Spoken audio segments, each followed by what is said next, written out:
Before the recap, some more comments from our friends on Facebook and Twitter to our question. What are some of the challenges you have observed being faced by disabled Jamaicans who have to access public transportation?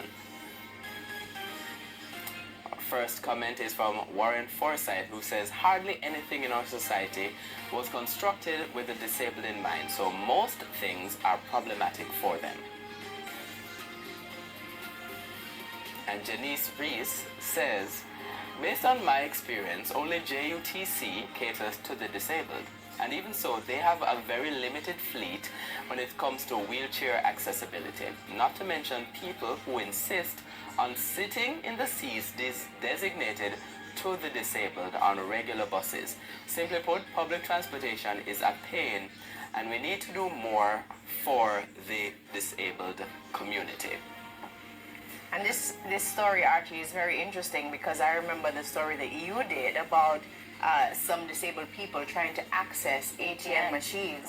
And I believe that this is one sector of society that we should focus on, because you can never tell when you will lose a limb.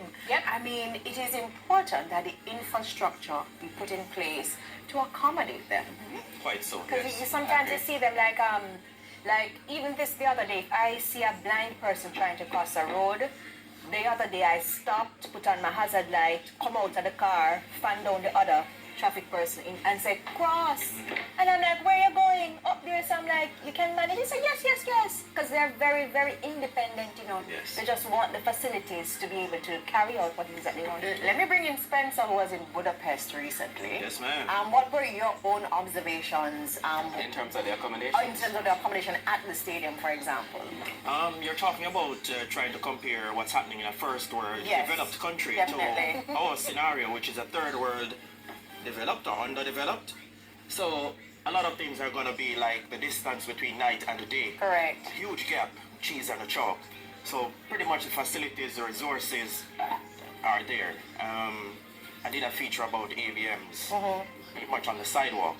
You can just walk and touch it. Oh, wow. And see that in other countries where the culture is different. You know that. But you raise an important point there about culture, because I really think that's it. Because we have often, for a lot of these particular segments of society, thought of it as an accommodation rather than a right. Rather than a right. Because if you had a bus that you couldn't get on, or if you didn't have certain access to to certain sort of basic services, people would be really, really upset.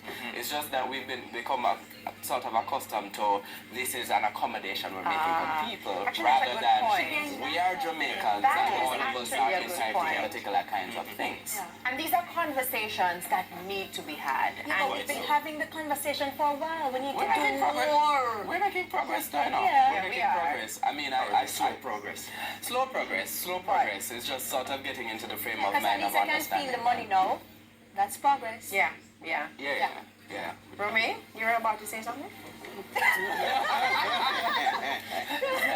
Into the weather. Disabled people want to understand the weather. Better. I think there was a time a few years ago when we had a small seminar with the disabled community, as well as the Society for the Blind. And they had said that a lot of the reports that the Met Service would put out, they come out audibly, but there are some persons who are deaf, and so there was something that we had to implement over the past few years, allowing persons who are unable to hear to get access to the information that the Met Service. Maybe like a screen reader. Right. So they can the navigate, application would definitely show that. But I really love what Archie said. It should not be an accommodation. It's a right. It's a right. But I have to think about it like that. And I think that's all the time we have right now. Our top story today, just a quick reminder.